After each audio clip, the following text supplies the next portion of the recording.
শিক্ষা দিয়েছেন, যখন তোমাদের দুয়ারে কোনো ভিখারি আসবে, যখন তোমাদের দুয়ারে কেউ কোনো আরজু নিয়ে আসবে, ওই অভাগীকে, ওই ভিখারিকে তোমরা ফিরিয়ে দিও না, তাকে সহযোগিতা করো, তাকে খালি হাতে ফিরিয়ে দিও না। তাই আমরা জানি আল্লাহ পাক যখন শিক্ষা দিয়েছে ভিখারিকে খালি হাতে ফিরাস না, তাহলে আমরা যখন ভিখারির নাই আল্লাহর কাছে কিছু চাই, অবশ্যই আল্লাহ আমাদেরকেও ফিরিয়ে দিতে পারেন না। তিনার দয়ার কথা বলে কি বর্ণনা করব। আমিরুল মুমিনিন হযরত ফারুক আযম যখন অর্ধেক পৃথিবীর শাহিনশাহ ছিলেন, অর্ধেক পৃথিবীর সেনানায়ক ছিলেন, অর্ধেক পৃথিবীর রাষ্ট্রপতি যখন ছিলেন, অর্ধেক পৃথিবী যখন হুকুমত করতে লেগেছে, হুজুর আমার আইন করে দিয়েছে এই আমার রাজত্বের মধ্যে কেউ শরাব পান করতে পারবে না। যদি কেউ শরাব পান করে তাকে কঠিন শাস্তি দেওয়া হবে। হযরত ওমর ফারুক এই আইনটা করে দিয়েছে। এই আইন প্রচলন হয়ে গেছে, এই আইন বাস্তবায়ন হয়ে গেছে। শরাবের দোকানগুলো সব বন্ধ হয়ে গেছে। কিন্তু দেখা যায় একদিন একটা যুবক ছেলে গোপনে গোপনে এমন করে একটা শরাবের বোতল নিয়ে পান করতে করতে রাস্তা দিয়ে যেতে লেগেছে। আর এমন সময় আমিরুল মুমিনিন হযরত ওমর ফারুক কোন কারণে কোন কাজে যেছিলেন, হুজুরের সঙ্গে একটা জায়গায় ওই শরাবির সঙ্গে সাক্ষাৎ হয়ে যায়। হঠাৎ করে সামনাসামনি হয়ে যায়। ওই শরাবি যুবকটা ওমর ফারুককে দেখে বড় ঘাবড়ে যায়। না জানি আজ আমার মনে হয় আর কোনো বাঁচার উপায় নাই, হুজুর আমাকে বড় শাস্তি দেবে। কেননা এমন করে আমাদের দেশে আইন হয়েছে শরাব পান করা যাবে না, আমিরুল মুমিনিন ঘোষণা দিয়ে দিয়েছে। আর আমি প্রকাশ্য খেয়ে বেড়াচ্ছি। কিন্তু এই ভয়েতে সঙ্গে সঙ্গে হাত দুটোকে ওই বোতলটা নিয়ে পিছনে লুকিয়ে ফেলেছে। ওমর ফারুক আগিয়ে সেই ছেলেটার কাছে দাঁড়িয়ে জিজ্ঞাসা করে, এ বাবা ছেলে, কি তুমি লুকাচ্ছ বলো, কি তুমি পান করছো বলো, এ বাবা ছেলে কি লুকালে দেখো বলো।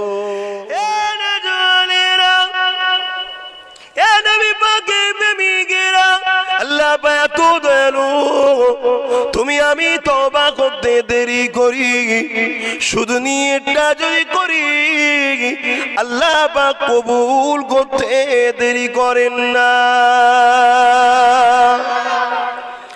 হযরত মুসা আলাইহিস সালামের জমানায় এক যুবক ছেলে ছিল, যে কিনা বড় শরাব পান করত, যে কিনা পয়সা বড় গরম ছিল, অর্থশালী ঘরের ছেলে ছিল, অর্থশালী ছিল, এত অর্থ ছিল, অর্থর গরমেতে প্রতিদিন সে বাজার থেকে, মিশর থেকে, বাজার থেকে এমন করে নতুন নতুন নারীকে খরিদ করে নিজের ঘরেতেও পর্যন্ত নিয়ে আসতো।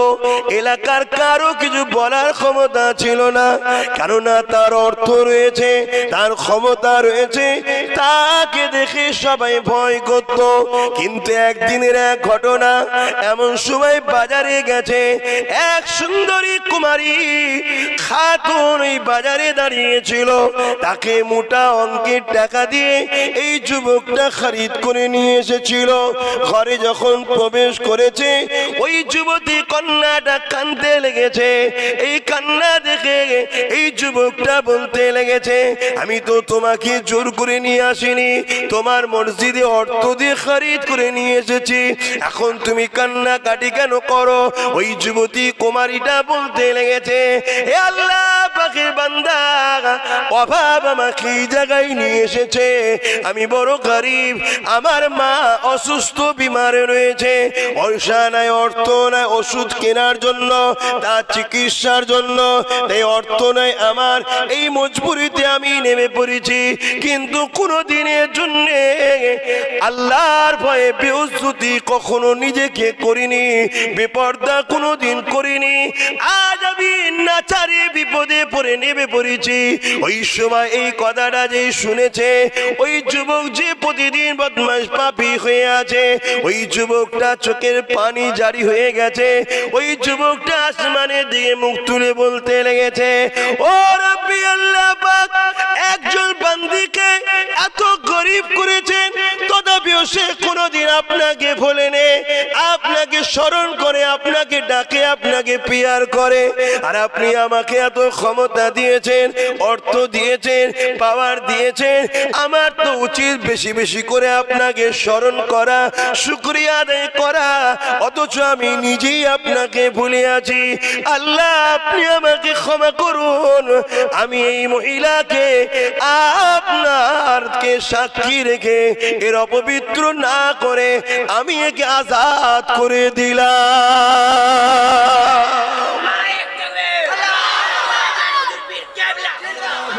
নিজে জানে হ্যাঁ আমি বিশাল ক্ষমতা সিংহাসনে বসে আছি, কিন্তু আমার সিংহাসনটা অন্যায়ের উপরে রয়েছে। ফেরাউন নিজে জানে হ্যাঁ আমি বিশাল ক্ষমতা নিয়ে বসে রয়েছি, আমার চতুর্দিকে অনেক পাহারাদার রয়েছে, আমার অনেক যুদ্ধ বাহিনী রয়েছে, আমার অনেক সেনাবাহিনী রয়েছে, আমার অনেক ক্ষমতা রয়েছে, কিন্তু ফেরাউন জানে এই সম্পূর্ণটা একটা অন্যায়ের উপরে রয়েছে। আমি মানুষকে জুলুম করেছি, মানুষের বদদোয়া আমার উপরে আছে, মানুষকে আমি কাঁদিয়েছি, মানুষের চোখের বদদোয়া, চোখের পানির বদদোয়া আমার উপরে আছে। আমি মানুষের ঘরের বেটিগুলোকে অত্যাচার জুলুম করে ইজ্জত লুটেছি, তার অভিশাপ আমার উপরে রয়েছে। আমি এমন করে জন যুবকদের ঘরে কৃতদাস বানিয়ে দিয়ে বাজারে বিক্রি করে তাদের উপরে বেতের আঘাত দিয়ে অত্যাচার করেছি। এরও একটা পাপ এবং এর একটা রাগ কিন্তু আমার উপরে মানুষের হৃদয়ে রয়েছে। একটা যদি সাহারা একবার পাইরা সমস্ত আগুন তাহলে জ্বলে উঠবে। আমার এই অন্যায়ের সন্ত্রাসী সাম্রাজ্য যত বড় হোক না কেন, সত্য এমন একটা ক্ষমতা, একটা সত্যর কাছে আমাকে পরাজিত হতে হবে। এ যুবকেরা, এ নবী পাকের প্রেমিকেরা, বোঝার চেষ্টা করে সেদিন একটা মুসা নবী দুনিয়ায় তখনও আসেনি।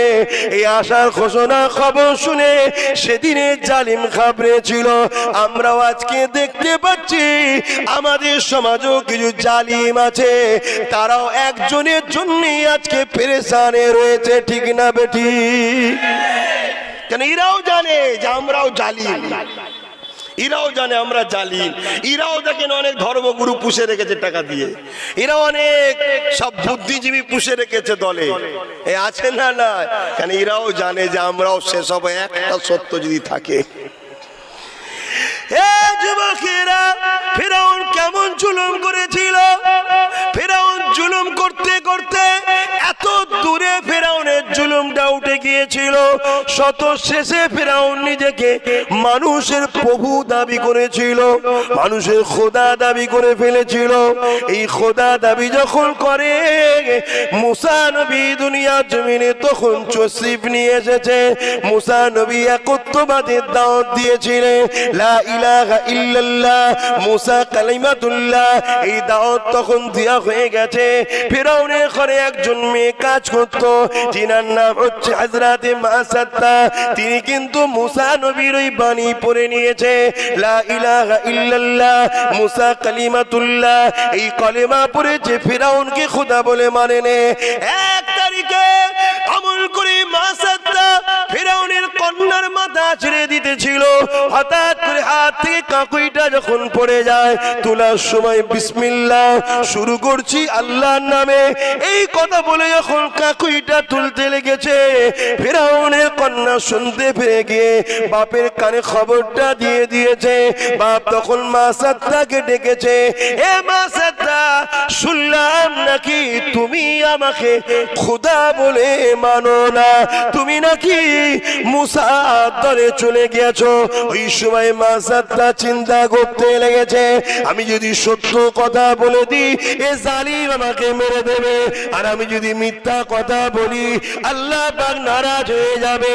এ আমার আব্বা জানেরা, এ আমার আম্মার ভাইরা বোনেরা, ঈমান কাকে বলে দেখুন, প্রেম কাকে বলে দেখুন।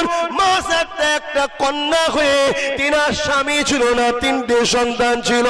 এত গরিবী অবস্থা নিয়ে সে ফেরাউনের মতো জালিমের সামনে দাঁড়িয়ে চিন্তা করতে লেগেছে, আমি যদি সত্য কথা বলি এ ফেরাউন আমাকে মেরে দেবে, আর মিথ্যা কথা বললে আল্লাহ আমার উপরে নারাজ হয়ে যাবে।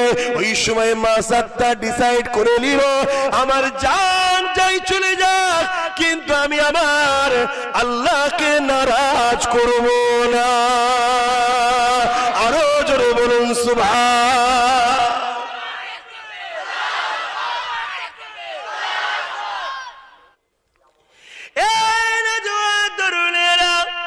অবশ্যই দুনিয়ার জমিনে দুটো দল আগেও ছিল, আজও আছে, সবে কিয়ামত পর্যন্ত থাকবে।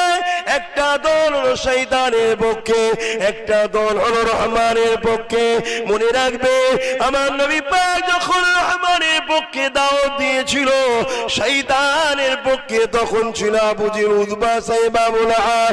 আর যুগে যুগে ইতিহাস এটাই বলতে লেগেছে, ইসলাম ও নবীদের বিরোধী একদল রাজ ক্ষমতার লোকেরা যুগে যুগে করেছে।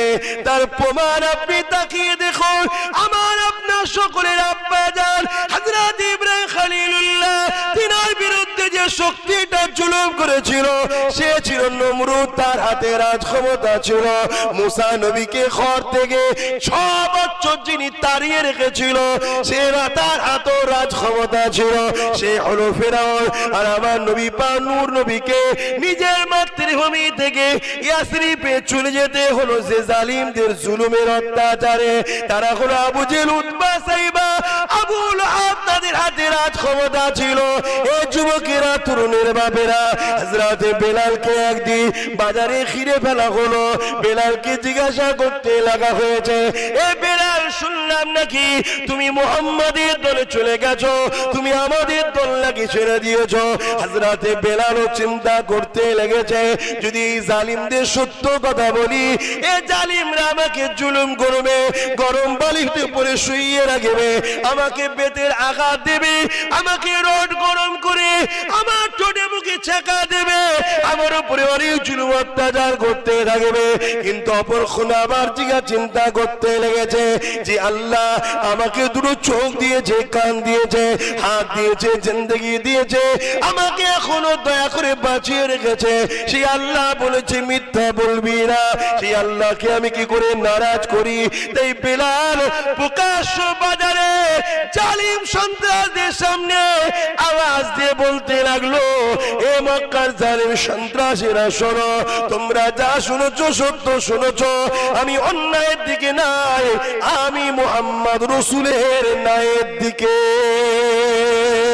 মুহাম্মদ রাসূল এমন একটা নেতা, মুহাম্মদ নবী মানে যেমন নামাজ রয়েছে, রোজা রয়েছে, হজ রয়েছে, দাড়ি রয়েছে, মুহাম্মদ রাসূল মানে একটা ইনকিলাব, মুহাম্মদ রাসূল মানে ইনসাফ, মুহাম্মদ রাসূল মানে মানবতা, মুহাম্মদ রাসূল মানে গরিবদের সাহায্যকারী, মুহাম্মদ রাসূল মানে এতিমদের সাহায্যকারী, মুহাম্মদ রাসূল মানে ইনসানিয়াত, মুহাম্মদ রাসূল মানে যেখানে কখনো কষ্ট, দুঃখ, জুলুম, অত্যাচার হতে পারে না। এ আবু জেহেল, উতবা শুনে রেখে দাও, আমি সেই মুহাম্মদ রাসূলের দলে চলে এসেছি। আরো জোরে বলুন সুবহান। আমার নওজোয়ান তরুণেরা, বাপেরা, এ নবী পাকের প্রেমিকেরা, এই জমিনের উপরে আল্লাহ বা পরীক্ষা নেবে। যদি আপনাকে গরিবি করে পরীক্ষা নাই, আপনি একটু ধৈর্য ধরুন। প্রয়োজন অবশ্যই দুনিয়াদারিতে রয়েছে, সংসার রয়েছে, খাবার জন্য প্রয়োজন আছে, থাকার জন্য ঘরের প্রয়োজন আছে, পরনার জন্য কাপড়ের প্রয়োজন আছে। এ নওজোয়ানেরা, এর জন্য দুনিয়ার কোনো জালিমের কাছে হাত পাতবেন না, এর জন্য জন্য আপনার করা কি দরকার, আপনি উযুটা করে নিয়ে তাহাজ্জুদের নামাজটা পড়ে নিয়ে আল্লাহ রাব্বুল আলামিনের কাছে দুটো হাতকে ভিক্ষার জন্য তুলে দিয়ে বলুন, আল্লাহ আমি আপনার দাস, আপনার দাসে, আমার সংসারে বড় অভাব, আমার বড় আর্থিক সংকট রয়েছে, আল্লাহ আপনি আমার অর্থের ব্যবস্থা করে দিন, আমার কর্মসংস্থানের ব্যবস্থা করে দিন, আল্লাহ আপনি আমার অভাবকে দূর করে দিন, আমার জীবিকার ব্যবস্থাটা করে দিন। হে যুবক শুনে রেখে দাও, রিজিকের মালিক হলেন আল্লাহ। পৃথিবীর কারো ক্ষমতা নাই তোমার তকদিরকে চেঞ্জ করতে পারে, পৃথিবীর কারো ক্ষমতা নাই তোমার ভালো মন্দটা করতে পারে। এ আমার নওজওয়ানেরা, এ আমার যুবকেরা, আল্লাহ পাক কোরআন পাকের মধ্যে জানিয়ে দিলে, এ দুনিয়া মানুষ তোরা যখন আমাকে আমার হাবিবকে ছেড়ে দিয়ে যাদের পিছনে ছুটে বেড়াবে তাদের দ্বারা আমি আল্লাহ পাক তোদেরকে জিল্লাত দেব, শাস্তি দেব। তাই দুনিয়া জমিনে অত্যাচারীদের পক্ষে ছুটে লাভ নাই, দুনিয়া জমিনে জালিমের পক্ষে ছুটে লাভ নাই, দুনিয়া জমিনে সারাবিদের পক্ষে ছুটে লাভ নাই, দুনিয়া জমিনে মাদ্রাসাকে যারা ভেঙে দিচ্ছে বুলডোজার দিয়ে তাদের পক্ষে ছুটে লাভ নাই, দুনিয়া জমিনে যারা মাদ্রাসার জায়গাগুলোকে প্রমোটিং করে বিক্রি করে দিচ্ছে পাওয়ারের ক্ষমতায় তাদের পিছে ছুটে লাভ নাই। এ যুবক শুনে রেখে দাও, তুমি যদি দুনিয়াতেও শান্তি চাও তোমাকে ছুটতে হবে কোরআন সুন্নাহ অনুযায়ী, কোরআশ বংশের বাচ্চাদের নেতৃত্ব তোমাকে মানতে হবে। কেননা নবী আমার জানিয়ে দিলেন, হযরত আব্দুল্লাহ ইবনে উমর থেকে রয়াত পৃথিবীর শেষ দিন পর্যন্ত আমার উম্মতেরা তোমরা কোরআশ বংশের বাচ্চাদের নেতৃত্ব মেনে নেবে। আরো জোরে বলুন সুবহান। আসেন ফিরে যায়, আল্লাহ পাক আমাদেরকে পরীক্ষা নেবে। আর কয়েক মাস বাকি আছে, একটা মাস আসতে লেগেছে, জিলহজের মাস। এই মাসেতে আল্লাহ পাকের একটা বিধান রয়েছে, 5টা মূল জিনিস রয়েছে ইসলামের স্তম্ভ 5টা, তার মধ্যে একটা হলো ফরজ হজ। এই হজের বিধান রয়েছে এই মাসেতে। এই হজের বেশিরভাগ জিনিসটাই হযরত ইব্রাহিম খলিলুল্লাহকে নিয়ে জড়িয়ে রয়েছে, অর্থাৎ ইয়াদগারে ইব্রাহিম খলিলুল্লাহকে নিয়ে রয়েছে, ইয়াদগারে আম্মা জান হাজেরাকে নিয়ে রয়েছে, ইয়াদগারে হযরত ইসমাইল খলিলুল্লাহকে নিয়ে রয়েছে। এ যুবক এখানে একটা কথা বলে দিই, অনেকে বলে রাসূলের আগমন দিবস করা যাবে না, ওই ইয়াদগারটা বানানো যাবে না। বড় দুঃখের সাথে বলতে হয়, কেন বানানো যাবে না? যদি পুরো হজটা যদি ইব্রাহিম নবীর স্মৃতিতে হতে পারে, আম্মা জান হাজেরা যদি লাইফ স্টাইল থাকতে পারে, ইসমাইল আলাইহিস সালামের জীবন আদর্শ থাকতে পারে, তাহলে সমস্ত নবীদের নবী ইব্রাহিম নবীর নবী আমিন আল্লাহ আব্দুল্লাহ দুলাল আগমনের ইতিহাসগুলো কেন ইয়াদগার হিসাবে বানানো যাবে না? এ নওজওয়ান তরুণেরা, এ নবী পাকের প্রেমিকেরা, হযরত ইব্রাহিম খলিলুল্লাহর কথা বলছিলাম। আজ আমি অন্যদিকে যাচ্ছি না। শুধু আমাদের আব্বা জান ইব্রাহিম নবীকে আল্লাহ কিভাবে পরীক্ষা নিয়েছিলেন, এই পরীক্ষা ইব্রাহিম নবীকে যখন হযরত জিবরাইল মাধ্যমে হয়ে গেল, ইব্রাহিম নবী কামিয়াবি হয়ে গেল। এই যুবকেরা, তরুণেরা, বাপেরা, আগিয়ে চলুন, আগিয়ে চলুন। 90-এর কোটা পার হয়ে গেছে, একটাও সন্তান হয়নি। আল্লাহ পাকের কাছে ইব্রাহিম নবী বারবার আরজু করতে লেগেছে, ও রব্বি আল্লাহ আমাকে একটা সন্তান দিন, আল্লাহ সন্তান দিন আল্লাহ। 90-এর কোটা পার হওয়ার পর আল্লাহ পাক ইব্রাহিম নবীকে একটা সন্তান দিল। সন্তান তো সন্তান, শুধু সন্তান নয়, আল্লাহ তিনাকে নবী সন্তান দান করলে। আরো জোরে বলুন সুবহান। আল্লাহকে, তিনি আল্লাহ যিনি 90 বছর পরও ইব্রাহিম খলিলকে সন্তান দিতে পারে, তিনি হলেন আল্লাহ। জোরে বলুন সুবহানাল্লাহ।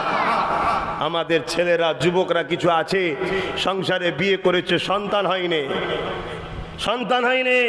আল্লাহ ওলিদের দরবারে গিয়ে দোয়া তাবিজ করতে যায়, ঠিক আছে, ওই পর্যন্ত ভালো জিনিস, কিন্তু দিবার মালিক কে? যান ওলিয়া উলিয়ার কাছে দোয়া চাওয়ার জন্য যান। আল্লাহর ওলিরা কিছু পানিতে ফু দিলেন, সূরা ফাতিহা পড়ে বা একটা তাবিজ দিলেন কোরআনের আয়াত লিখে, ভালো জিনিস, আমি বিশ্বাস করি। আমাকে যারা ভালোবাসেন আপনারা বিশ্বাস করবেন, এই পর্যন্ত ঠিক আছে। কিন্তু আমার কওমের কিছু ছেলে যখন ওলির দরবারে ঘুরেও হয় না, তখন সে যায় কোথায়? যেখানে জাদু হয়, যেখানে শিরকি হয়, হারাম কাজ হয়, সেখানে গিয়ে একটা সন্তানের জন্য চলে যায়, তার ঈমানও যায়, আমলও যায়। সন্তান দেনেওয়ালা আল্লাহ, যদিও আল্লাহ দেয়, ওই সন্তান ওর জন্যে ভবিষ্যতে আযাবের কারণ হয়। খবরদার, সব থেকে উত্তম তোমার যদি সন্তান না হয়, ওলির দরবারে যাও, তুমি নিজে যাও, পরিবারকে নিয়ে যাবার দরকার নেই, তুমি গেলেই হবে, তুমি গেলেই হবে, পরিবারকে যাবার দরকার নেই। তুমি গিয়ে হুজুরকে বলো, তোমার মুর্শিদকে বলো, তোমার শায়েখকে বলো, তোমার ওলিকে বলো, তোমার পীরকে বলো, হুজুর আপনি দোয়া করেন, আল্লাহর কাছে দোয়া করে আল্লাহ যেন দেয়, দেনেওয়ালা আল্লাহ, এটা মাথায় রাখবেন। এর পাশাপাশি সব থেকে উত্তম রাস্তা, আবার বলছি, তাহাজ্জুদের নামাজ পড়ো, পড়ে আল্লাহর কাছে বলো, আল্লাহ আমাকে একটা সন্তান দেন। তুমি করো একটা 41 দিন, বেশি নয়, একটা 40 দিন তুমি করো। পৃথিবীর ডাক্তারও যদি বলে যায় তোমার চান্স নাই, আমার ঈমান বলছে যেখানে ডাক্তার না বলে সেখান থেকে হ্যাঁ করার ক্ষমতা আমার আল্লাহর আছে না নাই? জোরে বলুন, আছে না নাই? অতি আল্লাহর কাছে যান, আল্লাহকে বলুন, আল্লাহ আমাকে একটা সন্তান দেন। তবে তাহাজ্জুদের ওয়াক্তটা বেছে নেবেন। কেন এই সময়টা কেন বললাম? এই সময়টা হাদিস পাকে আছে, উলামা হযরত যারা আছেন তেনারা জানবেন, এই সময় আল্লাহ কুদরতিভাবে প্রথম আসমানে নেমে আসেন, কুদরতিভাবে এসে বলে কার কি লাগবে বল, নিজে থেকেই বলে কার কি লাগবে বল, রহমতের দরজা খুলে দিয়েছি। আর ওই সময় তুমি বলছো আল্লাহ একটা ছেলে লাগবে, আল্লাহ একটা সন্তান লাগবে, আল্লাহ একটা আপনার বান্দাকে আমাকে মানুষ করতে দেন। আল্লাহ তো জিনিস আপনাকে দেবে মানুষ করতে, আল্লাহ একটা দেন। একদিন বলেছো, দুদিন বলেছো, 3 দিন বলেছো, 41 দিনের একটা গুরুত্ব আছে। ইনশাআল্লাহ আমার ঈমান বলছে তোমাকে তুমি পাবে, আল্লাহ দেবে তোমায়। জোরে বলুন সুবহানাল্লাহ। কিন্তু খবরদার, ঈমান বরবাদ হয়ে যাবে এমন জায়গায় যাবেন না, অনুরোধ করে যাচ্ছি, এমন জায়গায় যাবেন না। আল্লাহ যদি তোমাকে ছেলে না দিয়ে পরীক্ষা নেয়, তুমি কি খুশি নয়? আল্লাহর কাছে শুকরিয়া আদায় করো। আবার কিছু পুরুষ আছে স্ত্রীদের উপর জুলুম করে, তুই ছেলে দিসনি কেন, তোকে রাখবো নি। এই ছেলে দিবার ক্ষমতা স্ত্রীদের আছে, ছেলে দিবার মালিক কে? আল্লাহ। তাহলে এই নারীদের উপরে জুলুম এটা হারাম। কিয়ামতের দিন আল্লাহর কাছে জবাব দিতে হবে, জবাব দিতে হবে। আর যে মায়েরা যদি আপনার কোনো শারীরিক প্রবলেম থাকে, যে কারণে ডাক্তার বলছে আপনার সন্তান হয়নি, ওই মাকেও বলবো মোবাইল না ঘেটে, এর বাড়ি তার বাড়ি টিভি না দেখে, বেপর্দা হয়ে বাইরে না ঘুরে, নামাজের মুসাল্লায় বসে যাও, 41 দিন তুমি সেজদায় পড়ে কাঁদো, আমার আল্লাহ তোমার ঘর কেউ বাঁচাবে, কোলকেও ভরাবে। জোরে বলুন সুবহানাল্লাহ। আসো মা আমার, তুমি দেখো তোমার আল্লাহ কত দয়ালু, চাও তো, তিনি তো দিবার জন্য প্রতিদিন তাহাজ্জুদের রক্তে বলে বেড়ায়, বলেন তিনি, নাউজুবিল্লাহ, বলেন তিনি, আসো কে আছে নেবে। এ নওজওয়ান তরুণেরা, এ নবী পাকের প্রেমিকেরা, হযরত ইব্রাহিম খলিলুল্লাহ এইভাবে যখন 90 বছর পার হয়ে যাওয়ার পর আল্লাহ পাকের কাছে ফরিয়াদ জারি রেখেছে, আমার আল্লাহ ইব্রাহিম খলিলুল্লাহকে একটা সন্তান দিয়ে দিলে, ওই সন্তানটার নাম ইসমাইল। জবি ইসমাইল আলাইহিস সালাম দুনিয়া জমিনে চলে আসলো। কিন্তু আল্লাহর পরীক্ষাটা কেমন ছিল দেখো, সন্তান যে এসে গেছে, আমার আল্লাহ জিবরাইলকে পাঠিয়ে দিল, এ জিবরাইল যা আমার দোস্ত ইব্রাহিমকে যে জানিয়ে দে, সন্তান আর সন্তানের মাকে তুমি নিজের কাছে রাখতে পারবে না, নিরিবিলি নিঝুম জায়গাতে রেখে আসতে হবে। এটা আল্লাহর পরীক্ষা ছিল। ওই বাপের যা পরীক্ষা হয়েছে আমাদেরকে যদি নাই ফেল হয়ে যাব সব। এ যুবকেরা, তরুণেরা, তাই তো আল্লাহ লাইনে আল্লাহ হয়তো গোস মাছের জায়গায় একটু ডাল ভাত খাওয়ায়, এতে আমার ঈমান শেষ হয়ে যাচ্ছে। অমনি যেখানেই বলবে ফ্রি বিরিয়ানি হবে চ, অমনি সেখানে যে ভিড় করে দিচ্ছি। কিন্তু একবারও দেখলাম না ওখানে কারা আসবে, কারা বক্তব্য দেবে। ওদের মধ্যে এমন লোক তো নাই যে কিনা মসজিদের নামে কেস করে রেখেছে, ওদের মধ্যে এমন লোক তো নাই যে কিনা আজানের নামে কেস করে রেখেছে, ওদের মধ্যে এমন লোক তো নাই যে কিনা আমার বেটিরা হিজাব পড়লে তাদেরকে স্কুল থেকে বার করে দেয়, ওদের মধ্যে এমন লোক তো নাই যে কিনা মুসলমানদেরকে বড় প্ল্যান করে চাকরি থেকে, শিক্ষা থেকে, কর্মসংস্থান থেকে পিছিয়ে দিয়ে এদেরকে বেকার করে দিয়েছে, গরিব বানিয়ে দিয়েছে, যাতে করে ভিক্ষা দিয়ে এদের ঘরে দিনের বিরুদ্ধে লাগানো যায়। যদি তাদের মধ্যে কেউ এমন থাকে, ওই জায়গাতে গিয়ে এক প্লেট বিরিয়ানির জন্য হাজির হওয়াটা এ মুসলমান ঘরের ছেলে তোমাদের জন্য হালাল হতে পারে না। যদি তুমি উম্মাতে মুহাম্মাদি হও তাহলে তোমাকে মাথায় রাখতে হবে মান আহাব্বা লিল্লাহ ওয়া আবগাদা লিল্লাহ ওয়া আতা লিল্লাহ ওয়া মানা লিল্লাহ ফাকাদ ইসতাকমালাল ঈমান। এটা তোমাকে সর্বসময় মনে রাখতে হবে। এ যুবকেরা, ইব্রাহিম খলিলুল্লাহ এই বাচ্চা দুনিয়ার জমিনে যখন এলো, আল্লাহ হুকুম করে দিল স্ত্রী আর বাচ্চাকে সরিয়ে দিতে হবে। আল্লাহর হুকুমে স্ত্রী আর বাচ্চাকে সাথে করে নিয়ে আজ যে জায়গায় কাবা শরীফ রয়েছে, ওই জায়গায় তখন কোনো লোকালয় ছিল না, ঘর ছিল না, বাড়ি ছিল না, বাগান ছিল না, গাছপালা কিছুই ছিল না। ওই মরুভূমিতে কয়েকটা কাঁটাযুক্ত গাছপালা ছিল। ওই জায়গাতে আম্মা জান হাজেরাকে আর ইসমাইল নবীকে ওইখানে যখন নিয়ে গেল, নিয়ে যাবার পর ওই জায়গায় বসিয়ে দিয়ে ইব্রাহিম নবী বলতে লেগেছে, আমার প্রাণের স্ত্রী হাজেরা, বাচ্চাকে নিয়ে তোমাকে এখানে থাকতে হবে। আম্মা হাজেরা কেমন নারী ছিল দেখেন। আজ আমাদের বেটিরা কি করছে, মায়েরা কি করছে, আর আমাদের আম্মা জান হাজেরা কেমন ছিল। ওই সময় হাজেরা বলেছিলেন, আমার প্রাণের স্বামী, আমি শুধু একটাই কথা জিজ্ঞাসা করব, আপনি আমাকে রেখে যাচ্ছেন নিজের ইচ্ছায় না আল্লাহর হুকুমে? একটাই কথা শুধু জিজ্ঞাসা করব। আমার নবী ইব্রাহিম আলাইহিস সালাম বলেছিলেন, এই হাজেরা, আল্লাহর হুকুম ছাড়া অন্য কিছু নয়, আল্লাহ হুকুম দিয়েছে তাই তোমাকে রেখে যাচ্ছি। এর উত্তরটা শোনার সাথে সাথে আম্মা জান হাজেরা কি বলেছিলেন শোনেন, মা বোনেরা শোনেন। আম্মা জান হাজেরা বলেছিলেন, আমার প্রাণের স্বামী নিশ্চিন্তায় ঘরে চলে যান, হাজেরার জন্য আপনার থেকে উত্তম সাহায্যকারী হলো আল্লাহ স্বয়ং নিজে।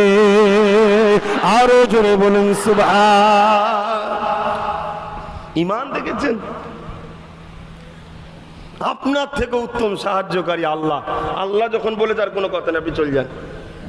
আর বাপের উপরে পরীক্ষা দেখছেন, এতদিন পরে বাচ্চা, আবার তাকে দেখতে হবে না, রেখে দিয়ে এলো এমন জায়গায় যেখানে পানি নেই, গাছপালা নেই, কিছু কাঁটাযুক্ত গাছ আছে, মরুভূমি এলাকা, লোকালয় নেই।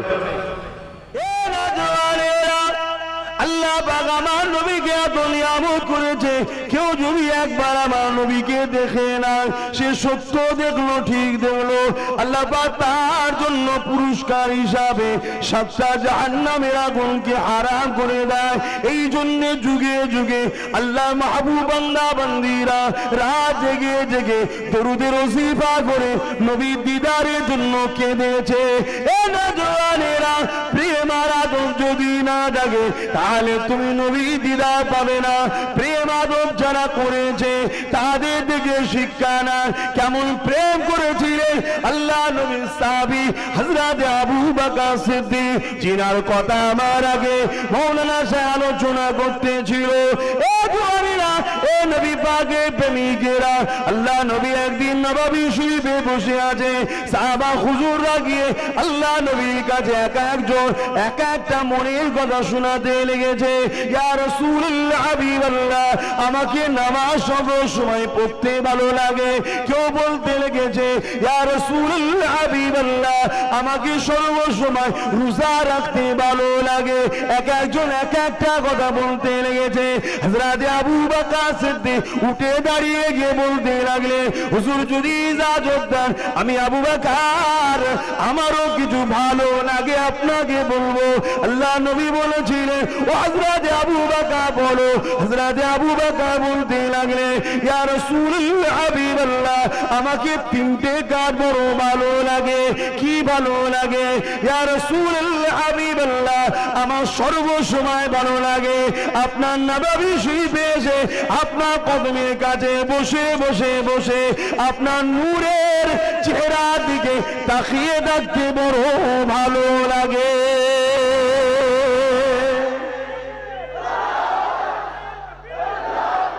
শুধু আপনাকে দেখবো, তাকিয়েই থাকবো। আল্লাহ নবী বলেছে, আবু বকর দ্বিতীয় নম্বরটা কি বলো?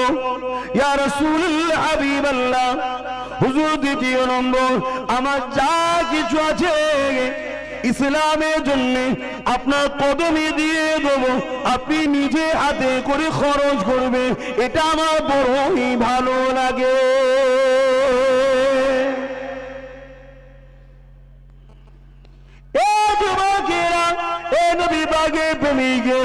প্রেম করো, নবীকে ভালোবাসো, ইনশাআল্লাহ একদিন দেখবে তুমি তাহাজ্জুদের নামাজ পড়ে উযু করে ডান দিকে ফিরে দিয়ে মাথা গালের তলাতে ডান হাতটাকে দিয়ে ডান দিকে ঘুমিয়ে থাকবে। এমন সময় দেখতে পাবে তোমার ঘরটা আলোয় আলোকিত হয়ে গেছে, দোজাহানের সুলতান তোমার ঘরে তাশরীফ নিয়ে এসে গেছে। সেই দিনটা কত সুন্দর না হবে, সেই দিনটা কত ভালো না হবে বলে রেখে দেবে। মক্কা জমিন থেকে আল্লাহ নবী যখন হিজরত করে আসিফে যেতেছিল, সবাই নবীকে টানতে লেগেছে, সবাই নবীর কাছে আবদার করতে লেগেছে, ইয়া রাসূলুল্লাহ হাবিবাল্লাহ হুজুর আপনি আমার বাড়িতে আসুন, হুজুর আপনি আমার বাড়িতে থাকুন, হুজুর আপনি আমার বাড়িতে উঠুন। আল্লাহ নবী কি বলেছিলেন?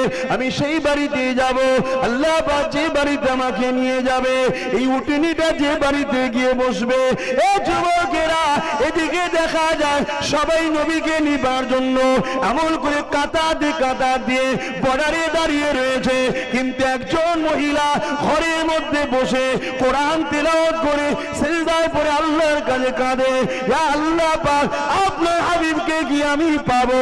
আমার ঘরে কি মেহমান হবে? যুবকেরা শুনে রেখে দাও, আল্লাহ পাকের মর্জি দেখুন, সেই বাড়ির সামনে গিয়ে উটনিটা দাঁড়িয়ে গেল। হযরত আইয়ুব আনসারীর স্ত্রী ছিলেন যিনি আল্লাহ পাকের কাছে কেঁদে কেঁদে কেঁদে নবী আশা করেছিলেন, আল্লাহ পাক তিনাকে নবীর খিদমতের সুযোগ করিয়ে দিলে। আহা, এটাও প্রেম রে ভাই, এটা বৃথা নয়। তবে আরেকটু খুশি হবে আমার রাসূল, তোমরা যদি নামাজের সময় নামাজটা পড়ো। আমাদের ছেলেদের এই একটা গাফলতি কেন ঢুকেছে বুঝে আসছে না। নামাজে যে কি কষ্ট হয় আল্লাহই জানে। আচ্ছা, আল্লাহ বলছে মুসা আলাইহিস সালাম তুর পাহাড়ে যাচ্ছে, কথা বলবে, কথা বলে বলছে, আল্লাহ আমি তো আপনার সঙ্গে কথা বলি, আর কে কেউ দুনিয়ায় কথা বলে? আল্লাহ বলছে আমার একদল স্পেশাল রাখা আছে, স্পেশাল রাখা আছে, ওদেরকে এখনো পাঠাইনি, পাঠাবো। তুমি তো কথা বলো, স্থান ফিক্সড আছে, তুর পাহাড়ে আসতে হয়, টাইমও বেশিক্ষণ নয়, অল্প টাইমে কথা বলে চলে যেতে হয়। কথা বুঝে আসছে? কিন্তু আমার একদল স্পেশাল রাখা আছে, ওরা যখন মনে করবে, যতক্ষণ মনে করবে আমি আল্লাহ আমার সঙ্গে কথা বলবে। জোরে বলুন সুবহানাল্লাহ। মুসা আলাইহিস সালাম বলছে, আল্লাহ তারা কারা? তারা কি নবী হবে? আল্লাহ বলল না, নবীর উম্মত হবে। জোরে বলুন সুবহানাল্লাহ। হযরত মুসা আলাইহিস সালাম জানতে চাইলেন, ও রব্বি আল্লাহ বা তারা কারা? আমার আল্লাহ বা বলেছিলেন আমার যত্ন করে আদর করে রাখা আছে, ওরা হবে আমার আখিরি জামানার নবীর উম্মত, উম্মতি। এ নজওয়ানেরা, হযরত মুসা আলাইহিস সালাম আল্লাহ পাকে এখানে জানতে চাইনি আল্লাহ পাক কিভাবে হবে। আল্লাহ যদি আপনি আমাকে একটু জানাতে। হযরতে মুসা আলাইহিস সালাম বলেছে, আল্লাহ পাক বলেছিলেন ও হযরতে মুসা যখন তারা নামাজের জন্য দাঁড়িয়ে যাবে এবং দাঁড়িয়ে গিয়ে যখনই তারা কোরআন তেলাওয়াত করবে, ওরা আমি আল্লাহ আমার সঙ্গে কথা বলতে লেগেছে। কেননা কোরআন হলো কালামুল্লাহ, আমি আল্লাহ আমার কথা। শুধু তাই নয়, এ মুসা আলাইহিস সালাম যখন তারা সিজদায় পড়ে যাবে, আমি আল্লাহ পাক আমার কুদরতি কদমে মাথাটা দেবে। তুমি আমি নামাজ পড়ি, মার্বেলে মাথা পড়ে, তুমি মনে করো মার্বেলে কপাল লাগে। তুমি আমি নামাজ পড়ি, মকমলের উপরে মনে হয় মকমলের মাথা দিই। না না না, আমার আল্লাহ জানিয়ে দিলেন আমার বান্দা বান্দি রে, এ আমার আখরি জামানার উম্মতির উম্মতি রে, যখন তোরা মাথাটা সিজদায় দিবি, তোদের কপালটা আমি আল্লাহ পাক আমার কুদরতি কদমে পড়ে যায়। শুধু তাই নয়, যুবক যুবতীরা, ভাইরা বোনেরা, নামাজ কাজা করো না গো। কেননা যখন তুমি সিজদায় পড়ে গিয়ে বলবে সুবহান রাব্বিল আলা, আপনি বড়ই পবিত্র, মনে বড় সব থেকে বড় পবিত্র। আমার আল্লাহ ওই সময় বলে ফেরেশতারে, দেখ আমার বান্দা বান্দি গুনার পূজা মাথায় রয়েছে, কিন্তু আমার পবিত্রতার প্রশংসা করছে। যা ফেরেশতা তোরা সাক্ষী দেখে যা, আমি ওই বান্দা বান্দি গুলোকেও গুনাহটা মাফ করে দিয়ে পবিত্র বানিয়ে দিলাম।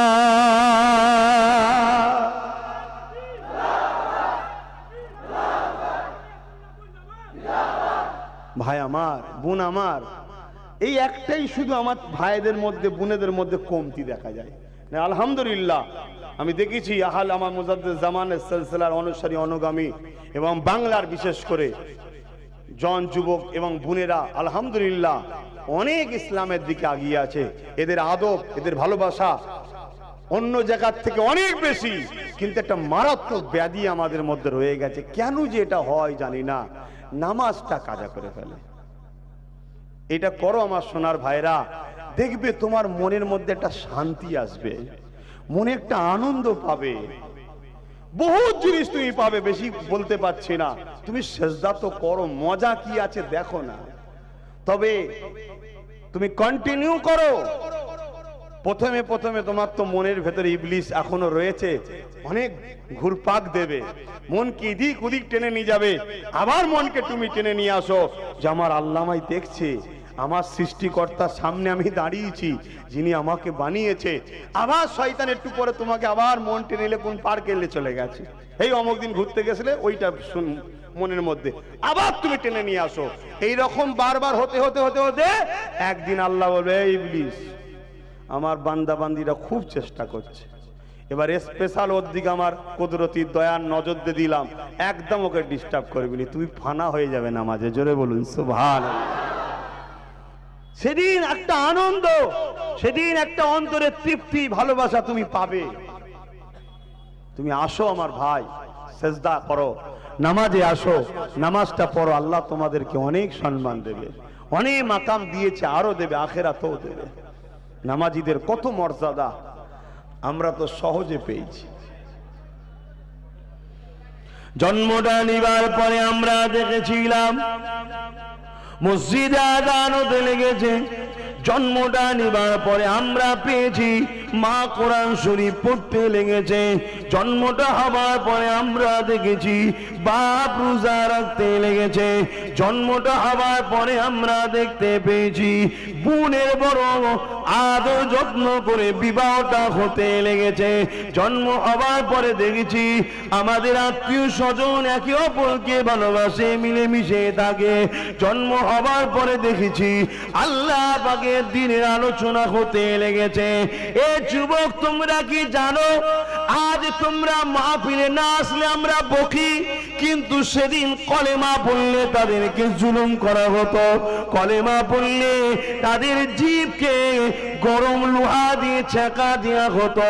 সেদিন আল্লাহকে ডাকলে মরুভূমির বালির উপরে চিৎ করে শুইয়ে দিয়ে তাদের বুকের উপরে ভারী পাথর চাপিয়ে দেওয়া হতো।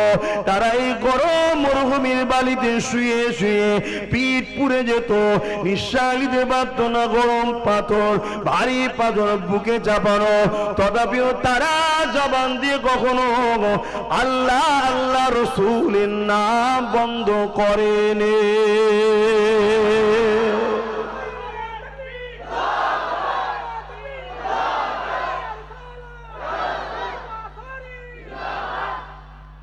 আজ আমরা সামান্য কাদালে পেরেশান হয়ে যাচ্ছি, কাদালে পেরেশান হয়ে যাচ্ছি।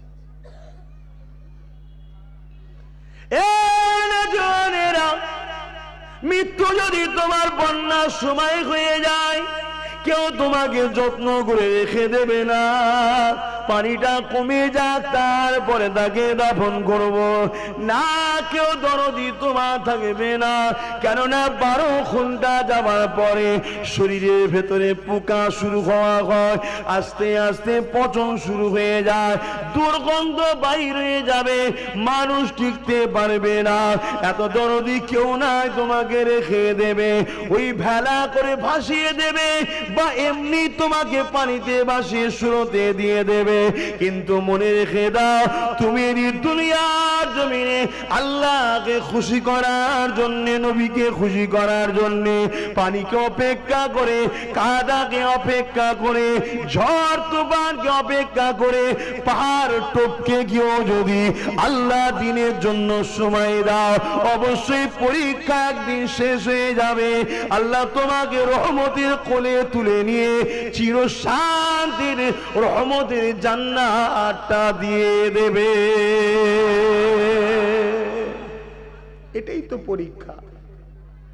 ইতিহাসের পাতায় এটাই প্রমাণ দেয়, আল্লাহ নবী 63 বছরের জিন্দেগি যদি দেখা যায়, তার থেকে 40 যদি আপনি বলেন, তখন তিনি নবুয়াতের ঘোষণা করেন।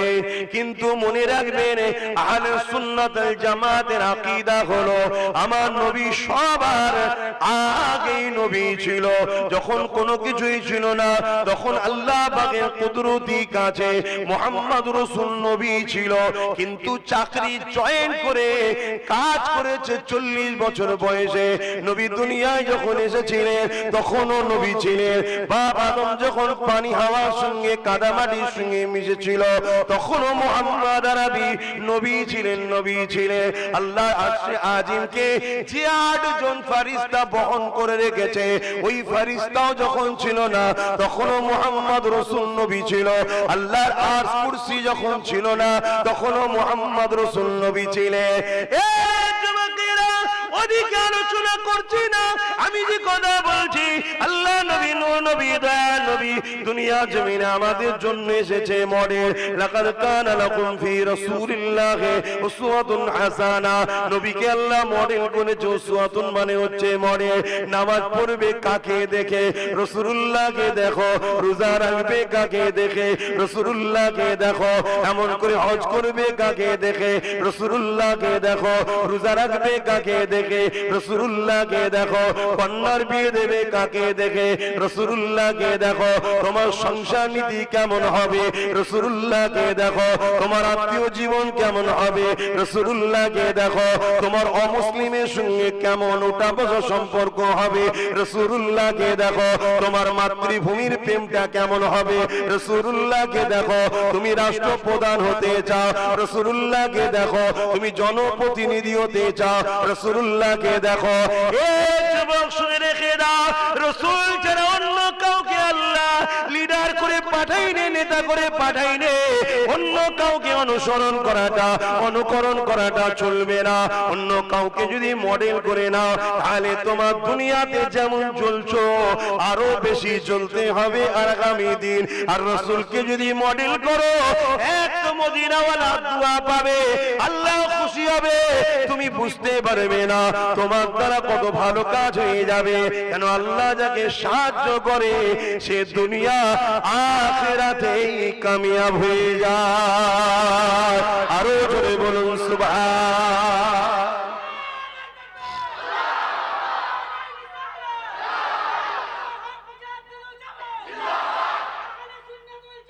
জিন্দাবাদ। আল্লাহু আকবার। আমাদের জিন্দেগির মকসদ একটা করুন, রসুলকে কেবলা বানান। অর্থাৎ কেবলা মানে আবার ঘাবড়ে যাবেন না, দিক লক্ষ্য। পীর কেবলা বলে, অনেকে ঘেবড়ে যায় যে কেবলা তো কাবা। কেবলা শব্দটা হলো দিক, লক্ষ্য, স্থান। আমার টার্গেট, কাবাকে টার্গেট করে আল্লাহর ইবাদত করি, কাবাকে লক্ষ্য করে ডিসিপ্লিন বজায়ের জন্য ওটা সেন্টার, আল্লাহর ইবাদত করি। ঠিক কেবলা বলতে আমার টার্গেট। তো রসুল কি একমাত্র টার্গেট করুন। আমার মকসদ, আমার জিন্দেগি প্রতিটা নিঃশ্বাসে নিঃশ্বাসে চলা ফিরা, উঠা বসা, খাওয়া শোয়া সব রসুল। অন্য কাউকে আনেন না জিন্দেগিতে, জিন্দেগিটা বরবাদ হয়ে যাবে। আজ আমাদের জিন্দেগির এই হাল কেন? বেশি না, ইতিহাস করুন, আজ থেকে 80 বছর পিছিয়ে যান, 80 বছর পিছিয়ে যান, দুনিয়া আমাদেরকে সালাম ঠুকতো, দুনিয়া আমাদের দরের কাছে এসে দাঁড়িয়ে থাকতো, আমরা দিতাম, দুনিয়া নিত। আজ আমাদের অবস্থা কোথায়? বাড়িতে ভিআইপি কুকুর খেতে পাই তো আমরা থাকার মতো ঘর পাচ্ছি না। হাজারো লাখ মুসলমান আছে, কেন? আমরা রসুল ছেড়ে দিয়েছি, আমরা রসুল ছেড়ে দিয়েছি। তাই আমার বাপ ভাইদের বলবো, ফিরে আসেন, এখনো সময় আছে। কারণ নিঃশ্বাস তো চলছে, নিঃশ্বাস যেদিন বন্ধ হয়ে যাবে আর সময় নাই, দরজা ক্লোজ হয়ে গেছে, এখনো সময় আছে। রসুলকে ধরুন, যেভাবে সাহাবারা ধরেছে দেখুন। মানা কাকে বলে? আল্লাহ বা কোরআন পাকের মধ্যে বললেন, কুল ইন কুনতুম তুহিব্বুনাল্লাহা ফাত্তাবিউনি ইউহিব্বুকুমুল্লাহ ওয়া ইয়াগফির লাকুম যুনুবাকুম আল্লাহু গফুরুর রহিম। বড় কাবলাম কোরআনটা বলো, রাসূল আপনি বলেন, ইন কুনতুম তুহিব্বুনাল্লাহ, যারা বলে আল্লাহকে ভালোবাসি, এরা যদি সত্যবাদী হয়, ফাত্তাবিউনি, আগে যেন আপনার ইত্তেবা করে, আপনাকে মেনে নেয়, আপনাকে অনুসরণ করে।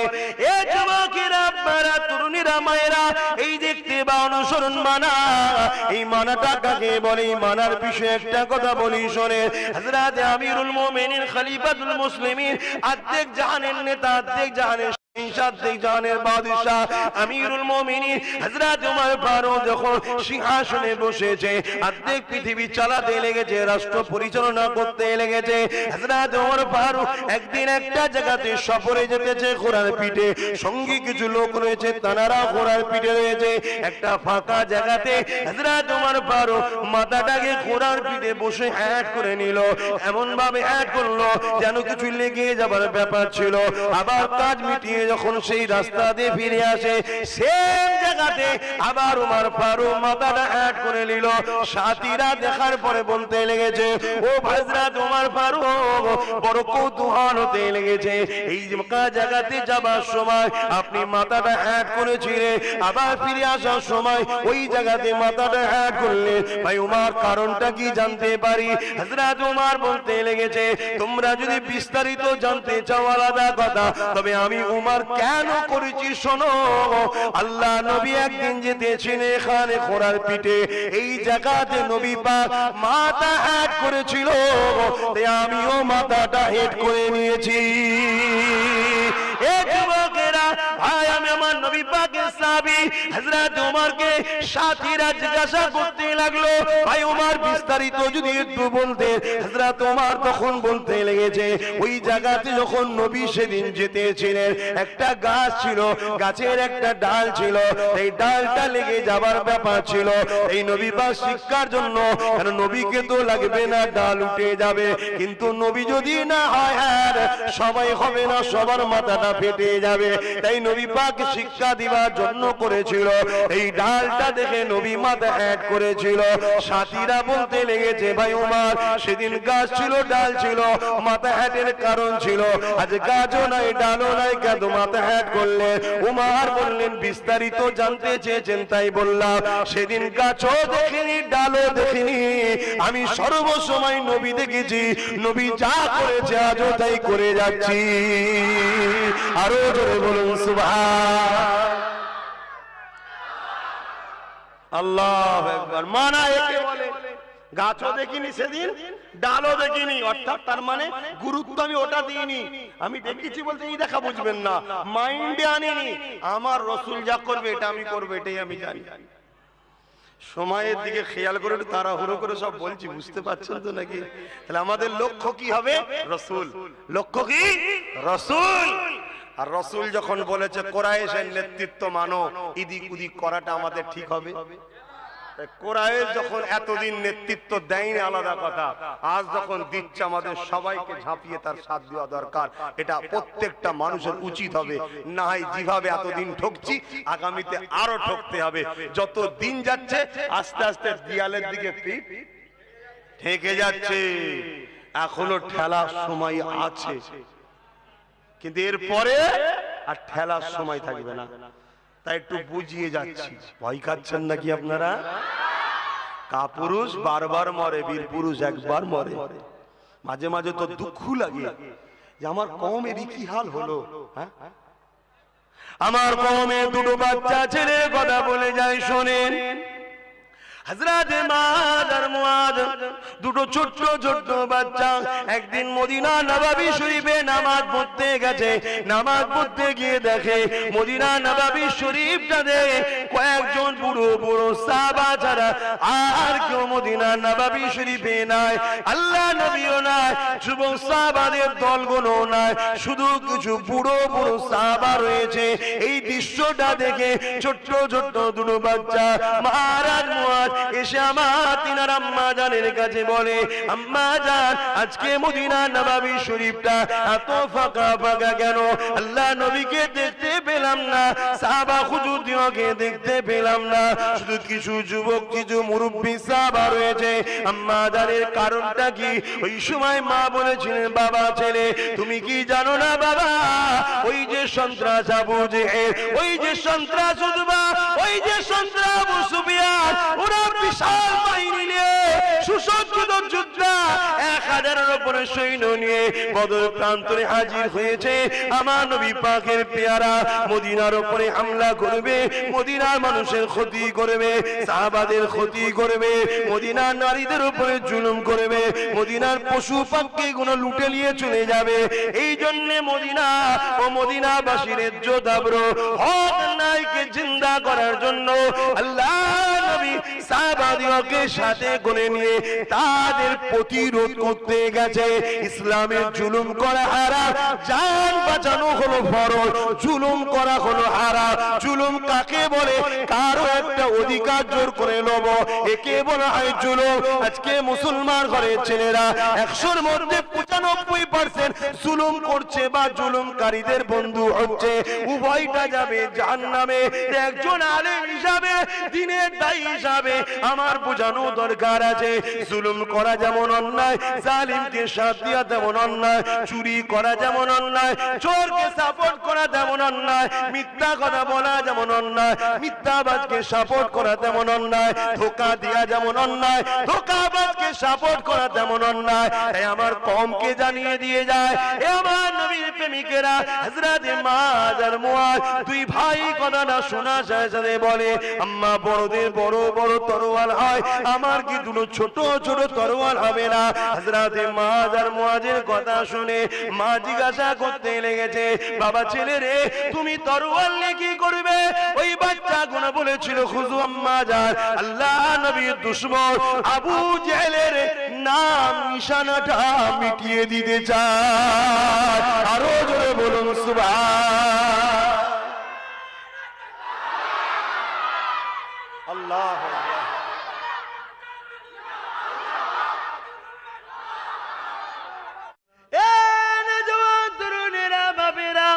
দুনিয়ার লোভ লালসাতে আখিরাতকে হারিয়ে ফেলো না গো। দুনিয়ার কোন মানুষের সোহবতে উঠে আল্লাহ নবী বিরোধী হয়ে যেও না গো, নবী পাকের গুস্তাখি হয়ে যেও না গো, নবী সুন্নাতের সঙ্গে গুস্তাখি করে ফেলো না গো। আমার মুর্শিদ কেবলা মুজাদ্দিদুজ্জামান দাদা হুজুর পীর কেবলার ওসিয়াতনামা কারোবার যদি থাকে খুনি নিয়ে আসেন, দেখিয়ে দিচ্ছি। দাদা হুজুর ওসিয়াতনামার মধ্যে লিখেছে, টুপি দাড়ি জুব্বা পাগড়ি পাগড়ি এগুলো নিয়ে কেউ যদি তুচ্ছ তাচ্ছিল্য করে সে কাফের হয়ে যাবে। কেন হয়ে যাবে? দাদা হুজুর লিখতে লেগেছে এটা হলো হযরতের পছন্দ, অর্থাৎ আমার নবীর পছন্দ হলো টুপি, আমার নবীর পছন্দ হলো দাড়ি, আমার নবীর পছন্দ হলো জুব্বা, আমার নবীর পছন্দ হলো পাগড়ি। যদি কেউ চাচে ফাঁসে, কিন্তু কেউ যদি দাড়িকে নিয়ে তুচ্ছ তাচ্ছিল্য করে কাফের হয়ে যাবে। কেননা এটা নবীর পছন্দ, নবীর পছন্দকে নিয়ে যদি তুচ্ছ তাচ্ছিল্য করলে কাফের হয়, তাহলে নবীর জিসম মুবারককে নিয়ে, নবীর মাকামকে নিয়ে, নবীর শান মর্যাদাকে নিয়ে, নবীর ইজ্জতকে নিয়ে যদি কেউ তুচ্ছ তাচ্ছিল্য করে কি হবে সেটা আপনাদেরকে ধরে নিতে হবে। মনে রাখবেন দুনিয়ার জমিনে আপনি নবীর দুশমনের সঙ্গে বন্ধুত্ব করেছে, কিয়ামতের দিনে নবীর শাফাতের আশা করা আপনার দ্বারাই মানায় না। আপনি দুনিয়ার জমিনে নবীর দিনের দুশমনদের সঙ্গে বন্ধুত্ব করেছে আর আখিরাতে নবীর শাফাতের আশা রেখেছে, এটা আপনার জন্য মানায় না।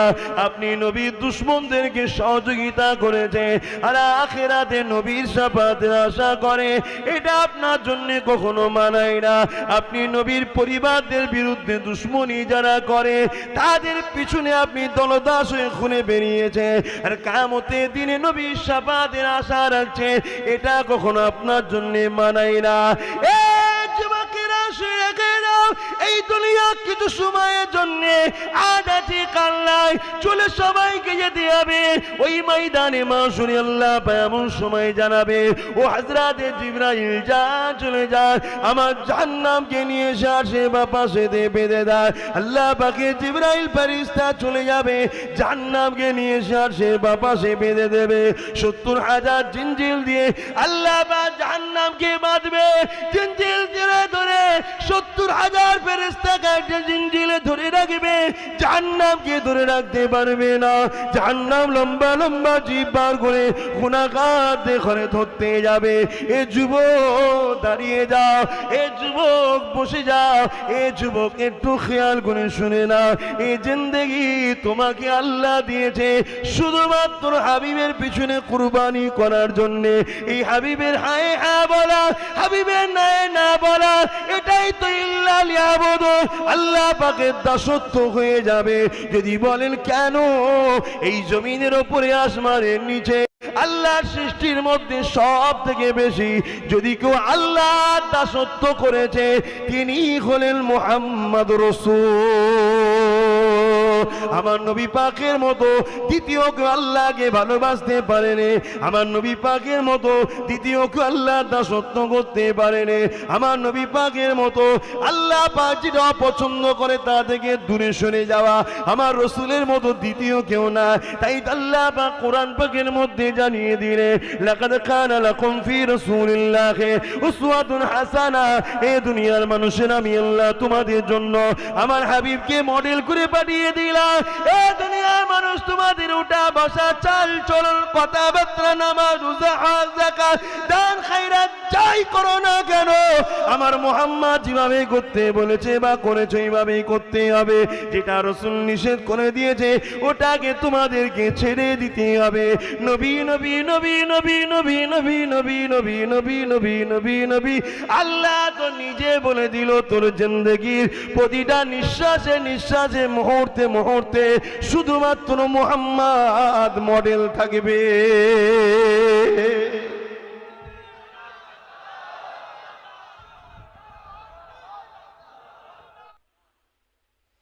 ইতিহাসে বাধা সাক্ষী দেয় হকের পক্ষে যারা ছিল তাদের উপরে বারবার জুলুম হয়েছে, কিন্তু জালিমরা মিটে গেছে, হককে কখনো মিটাতে পারেনি।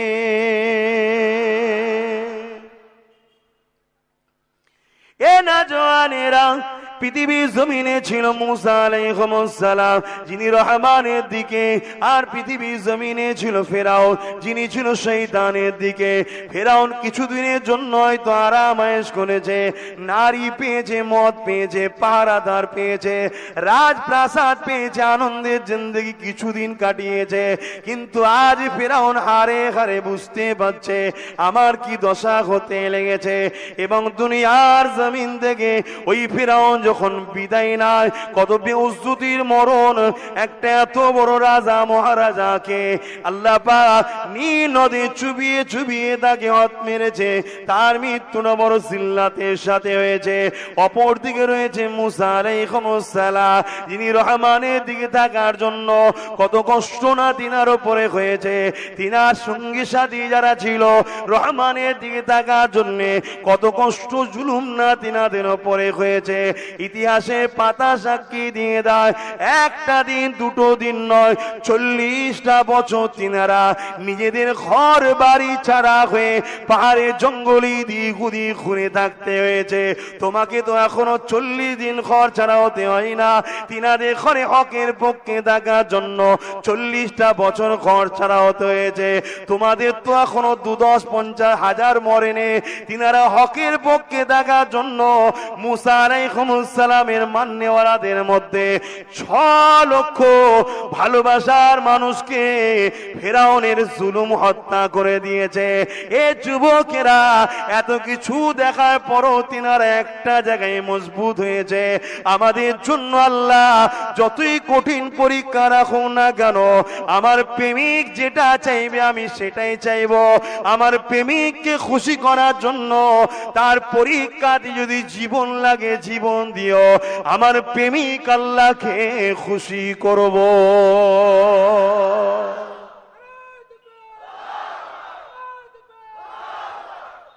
আবার আমি এই যে তোমাদেরকে বুঝাই, এই যে এত আল্লাহর দিকে রসুলের দিকে জুড়ছি, এতে ইবলিসের অনুসারীদের কিন্তু রাগ হয়। আজকে তোমার আমার পরীক্ষা চলছে, দিতে পারবে কি দেখো। তবে মনে রেখে দিও, নিঃশ্বাসের কোনো বিশ্বাস নাই। আজ আজও কান্নায় চলে যেতে হবে। মকসাদ একটাই, তৈরি করো কে আমাকে সৃষ্টি করলো, কেন করলো, কি জন্যে করলো, কোথায় আমাকে ফিরে যেতে হবে, ওই জায়গাটা কেমন হবে জেনে রেখে দাও। যদি তুমি আল্লাহকে খুশি করে যাও, চির শান্তি জান্নাত পাবে। যে জান্নাত তোমাকে এত খুশি হবে, যখন জান্নাতি দিওকে জান্নাতে নিয়ে যাবে, জান্নাতীরা যেতে যেতে রাস্তাতেই বসে পড়বে। এত সুন্দর মনোরম পরিবেশ দেখবে, ওইখানেই বসে পড়বে। ফেরেশতারা তিনাদের হাত ধরে আবার উঠিয়ে টেনে নিয়ে যাবে, তারা যেতে চাইবে না। না, এটাই তো জান্নাত। ফেরেশতারা বলবে না, এটা জান্নাত নয়, আগিয়ে চলুন, এটা জান্নাতে যাবার রাস্তা, জান্নাতের থেকে অনেক বেশি সুন্দর। ওই সময় তারা বলতে লাগবে, না ফেরেশতা, এটা কত সুন্দর জায়গা, এত সুন্দর কখনো দেখিনি, ভাবিনি, কল্পনাও করতে পারিনি। এটা কখনো জান্নাতে যাবার কি রাস্তা হতে পারে? হ্যাঁ, এটাই জান্নাত যাবার রাস্তা। আবার তাদেরকে বুঝিয়ে টেনে নিয়ে যাওয়া হবে। কিছু দূর যাওয়ার পরে আবার দেখবে এই জায়গা থেকে আরো সুন্দর পরিবেশ, আরো সুন্দর মনোরম জায়গা, আরো সুন্দর শান্তিপ্রিয় আনন্দের জায়গা। এ যুবক, গল্প বলছি না, আল্লাহর কোরআনটা বলছি, কিন্তু বাংলাতে বলছি। কেন? তোমার ভাষা বাংলা, আমার ভাষা বাংলা, এই মাতৃভাষায় বোঝাতে সহজ হবে তাই বোঝাচ্ছি। কিন্তু গল্প বলিনি, কালামুল্লাহ বলছি, আল্লাহর কোরআন বলছি, সুন্নাতে রাসূল বলছি, নবীর কথা বলছি। এ যুবকের হাদিস বলছি। আল্লাহ নবী জানিয়ে দিলেন, আবার সেই সুন্দর জায়গা দেখে তারা বসে যাবে। ফেরেশতারা আবার তাদের হাত ধরে টানবে, তুলবে, চলো চলো আগিয়ে চলো। না, এটা নয়, আরো আগিয়ে যেতে হবে। তখন তারা বলতে লাগবে, ফেরেশতারে এমন তো নয়, আগে যে জান্নাত ছাড়া অন্য কিছু পেয়ে যাব না, অন্য কিছু পাবে না। আল্লাহ তোমাদেরকে খুশি হয়েছে তোমাদের ওপরে, কেননা দুনিয়ায় তোমরা ঘুষ খাওনি, দুনিয়ায় তোমরা সুদ খাওনি, দুনিয়ায় তোমরা কারো ঝেড়ে খাওনি, দুনিয়ায় তোমরা লোভ লালসা করনি। ক্ষমতা ছিল কাউকে মারার কিন্তু জুলুম করনি, ক্ষমতা ছিল কারো ছেড়ে নিবার কিন্তু ছেড়ে নেওনি, ক্ষমতা ছিল মিথ্যা কথার বলার বলুনি, ক্ষমতা ছিল মানুষের উপরে অত্যাচার করার করনি। সব কিছু আল্লাহর জন্য কুরবান করে দিয়েছিলে, নিজেকে আল্লাহর খুশির জন্য উৎসর্গ করে দিয়েছিলে। হে আল্লাহর দাস দাসীরা, আমার আল্লাহ খুশি হয়ে গেছে, তোমাদের জান্নাত ঘোষণা করে দিয়েছে। আর কোনোদিন তোমাদের পরীক্ষা নেওয়া হবে না, এখন থেকে তোমরা খুশি আনন্দে থাকবে, প্রতিদিন তোমরা আনন্দে জীবন যাপন করবে। আর প্রতি শুক্রবারে স্পেশাল করে আল্লাহ দাওয়াত দেবে, ওই দাওয়াতে খোদ আল্লাহ নিজে তোমাদেরকে কোরআন শোনাবে। আহা,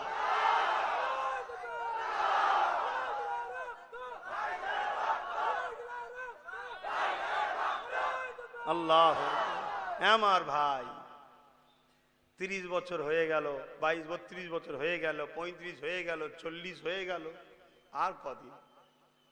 তওবা করো, যদি ভুল জিন্দেগিতে থাকে তওবা করো, মসজিদগুলোকে আবাদ করো, মা বাপ থাকলে ভালোবাসো, স্ত্রীকে নিয়ে, বাচ্চা থাকলে বাচ্চাদের নিয়ে হালাল ইনকাম করে ডাল ভাত খাই, অতি আলহামদুলিল্লাহ বলে ভালো থাকো। আর কটা দিন? হ্যাঁ, নামাজের সময়ের ব্যাপার আছে, আমি আর কথা বলবো না, দোয়া করছি। আল্লাহুম্মা আমিন। আল্লাহ, আমার আব্বা গুলো ভাই গুলোকে নিয়ে হাত তুলিছি, আল্লাহ সময়ের দিকে খেয়াল করে লম্বা দোয়া করছি না, তবে যা বলেছি যা করেছি আল্লাহ সব কিছু আপনার জন্য, আপনার হাবিবের জন্যে। মালিক, সত্যের পক্ষে থাকা বড় কঠিন, তবে সত্য ছাড়া পরকালটা বড় কঠিন। তাই দুদিনের দুনিয়ায় যত কঠিনই হোক, মালিক ভিক্ষা চাই তুমি আমাকে ইসলামের ওপরে, সত্যের ওপরে রেখো, আর ইমানের সঙ্গে মরণ দিও আমাদের সবার জন্য এবং সবার মা বাপ ভাই বোনেদের জন্য। এই দোয়াটা কবুল করে নিও আল্লাহ। এই সওয়াব যদি দেন কিছু, আমার দয়ান নবীর দরবারে সওয়াব পৌঁছে দেবেন। হুজুরে আব্বাজান, হুজুরে আম্মাজান, হুজুরের পরিবার, সাহাবা সাহাবিয়া, জান্নাতুল বাকি, জান্নাতুল মুআল্লা, ইমামে হাসান হোসাইন হুজুরদের রূপকে সওয়াব পৌঁছে দেবেন আল্লাহ। চার পিরানে পীর, চার ইমাম, সুলতানে হিন্দ, গরিবে নওয়াজ এবং আমার মুজাদ্দিদ জামান দাদা হুজুরের 5 কলিজার টুকরা খলিফা হুজুরদের রূপকে সওয়াব পৌঁছে দেবেন। মালিক, তুমি অনেক দয়ালু, অনেক দয়ালু। এই সব যুবকগুলো, এদেরকে সব জান্নাত যাবার ব্যবস্থা করে দাও, বোনগুলোকে সব জান্নাতের খদ্দের হবার উপযুক্ত করে দাও আল্লাহ। আল্লাহ, তুমি আমাদেরকে তাড়িয়ে দিও না তোমার রহমত থেকে। তুমি রাগ করলে আমরা কার কাছে যাব মালিক? আর কারো কাছে যেতে আমরা চাই না, আমরা তোমারই আছি, তোমারই থেকে মরতে চাই, তোমারই দয়ায় জান্নাত যেতে চাই। আমিন আমিন আমিন। লা ইলাহা ইল্লাল্লাহু মুহাম্মাদুর রাসূলুল্লাহ।